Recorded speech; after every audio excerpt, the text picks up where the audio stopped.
Hi everyone, my name is Israa. I'm a doctoral candidate in workforce education and development. I'm so thrilled today to present in our first virtual conference here in the workforce department at Penn State University. I'm presenting an unfinished research titled A Nudge Towards Workforce Agility.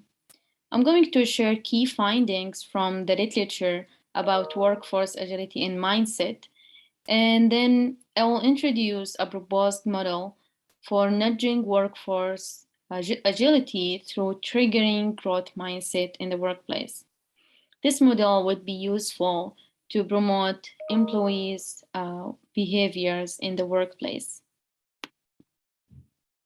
So let's first see how the needs for agile workforce has emerged and how rapidly become the most important capability in the workplace.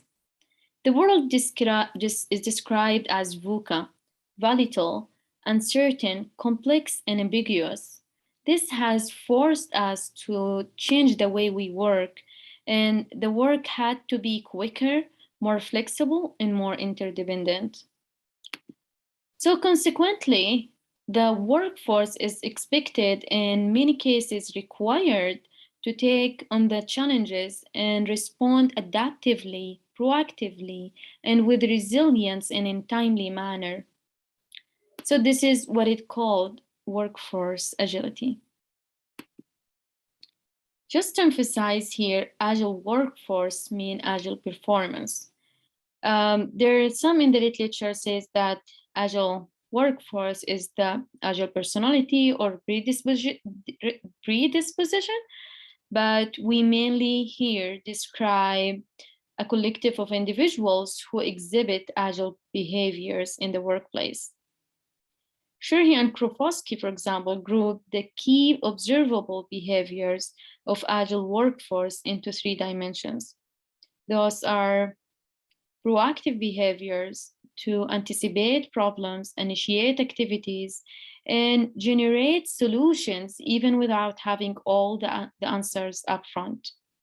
Adaptive behaviors is to modify our own behaviors to better fit the surroundings, which include people who work with people who we work with, and in-demand skills, and also new work conditions. Resilient behaviors are to continue to function efficiently under the stress, novel situations, and also recover quickly when making mistakes or after setbacks. So it sounds great, right? Agile workforce sounds like solution to many problems in the workplace. So we want to know how to help the workforce to become more agile. Reviewing the literature about agility, the fundamental part is about agile process methodology. For example, agile software, agile management, organizational agility, and enterprise agility. Most research in this part come from the IT field. There is a newer part of agility which focuses on employees' performance and behaviors. Workforce agility is one of them, but there are also related concepts such as learning agility, career agility, employee agility. In the literature about agile process, there are a lot of research on how to do agile process. Maybe you heard of Scrum, Lean, or Kanban. However, in the behavioral perspective of agility, the other part of the literature, it lacks empirical evidence show how to increase agile behaviors. Therefore, in order to answer the question how to increase workforce agility, what I did is to utilize the empirical studies from very related concept, which is mindset, to inform the workforce agility construct. So then our are we sure that mindset is important to become agile? Well, there are many researchers already talked about that, and even practitioners. And here is one example. This model shows how mindset is antecedent to, and potential driver to agile performance. And this also comes from software engineering field, where agility concept was born. So it has been recognized that succeeding in agile process depends heavily on embracing agile mindset. So now we need to understand what mindset is.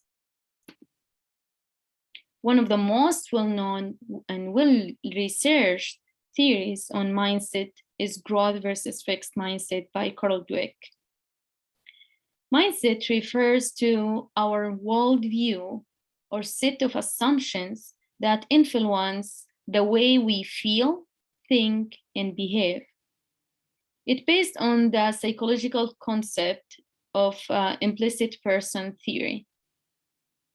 Growth mindset is the belief in the improvability of own and others' qualities, whereas fixed mindset is the belief that qualities are static and gifted. And here are some examples of the mindset consequences at the affect, cognition, and behavioral level. For example, growth mindset are more concerns about own improvement, while fixed mindset are more concerns about outperforming others. Growth mindset focuses on mastering skills better up versus demonstrating skills and proving themselves to others. Growth mindset embrace challenges, resist in the face of feedback, whereas fixed mindset tend to avoid challenges and withdraw their effort.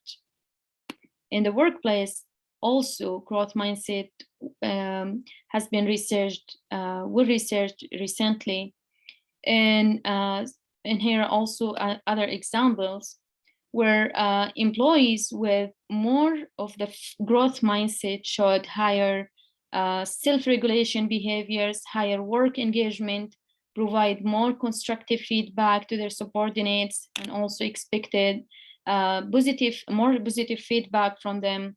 They recover quickly after negative feedback, and they showed a lower level of social stereotyping. So as you see, most studies in the mindset focuses on the differences between fixed versus growth mindset. And you think about it as two types of people. And this is the chronically endorsed mindset, which is the mindset that operates habitually in typical situations. However, recently, many studies has brought to the attention the idea that everyone has both growth and fixed mindset depending on the situation. And this is what it called the situationally triggered mindset. The mindset that operates occasionally due to triggering factors in specific situations. In addition, Murphy and Reeves suggested 4 factors that could steer individuals toward either fixed mindset or growth mindset. And these are evaluative situations, high effort situations, critical feedback, and success of others. So the reason that this is so important, that because we are not classifying employees to fixed and growth mindset based on assessment. Instead, the focus here would be to nurture growth mindset and its consequences, as well as developing strategies to overcome fixed mindset and its consequences in the workplace. This will not only promote growth mindset at the individual level, but also at the organizational and cultural level. So now let's go back to answering our main question. So what is our main question? How to increase workforce agility. So based on the literature, we learned that Workforce capability to respond adaptively, proactively, and with resilience requires growth mindset, a mindset that believes in the improvability of own and others' qualities. We learn also that in addition to the habituality mindset, we can situationally trigger one's mindset. So then based on this, what if we designed nudges in the workplace that trigger employees to shift their mindset to believe, feel, think, and act to improve their own and others' qualities? And if that happened in flexible and timely manner with attention to new demands, this is what all workforce agility about. So I visualize these relationships in the following model. I propose that the consequences of growth mindset, that's in green, can be extended to nurture agile behaviors, and I call the combination agility zone. On the other hand, the consequences of fixed mindset in blue were extended to avoidance behaviors, which I called avoidance zone. The black circle in the middle represent the situational triggers, where the mindset shift happens towards either growth mindset and in turn agile behaviors, or toward fixed mindset and in turn avoidance behaviors. So how this model will help the workforce to become more agile? Well, there are 4 expected benefits of this model. It is aligned with the anti-classification, non-judgmental approach. Knowing that everyone is a mix of fixed and growth helps individuals to recognize it is not about what type of mindset I have, it's about what type of mindset I hold right now at this moment, at this specific situation. And what triggered me toward this way of thinking, feeling, and acting? It also helps normalize fixed and avoidance behaviors. We all human beings always go through ups and downs, and it's so important to acknowledge that. So if I caught myself in the avoidance zone, I wouldn't panic because I know that it's not me. It is just my response to this specific situation. And I know that I'm able to jump back to the agility zone.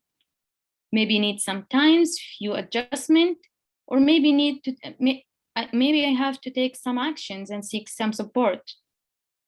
The same thing applies with the way that I treat others in the workplace. The third benefit of this model, it helps individuals to identify key triggers for each zone. In turn, they learn what situations is gonna spark their agile behaviors and what situations would provoke their avoidance behaviors. Finally, and this is particularly important to HR professionals and talent development professionals, we can design nudges to steer employees' behaviors towards agile choices and agile decisions and away from avoidance choices and decisions. There are a lot of possible interventions can be designed and implemented throughout the employment cycle, starting from attraction, recruiting, and ending with retention and separation. So thank you so much for watching this video. And if you are interested to know more about this research, I would be so happy to share with you any other information and hear your thoughts and your questions. Thank you so much.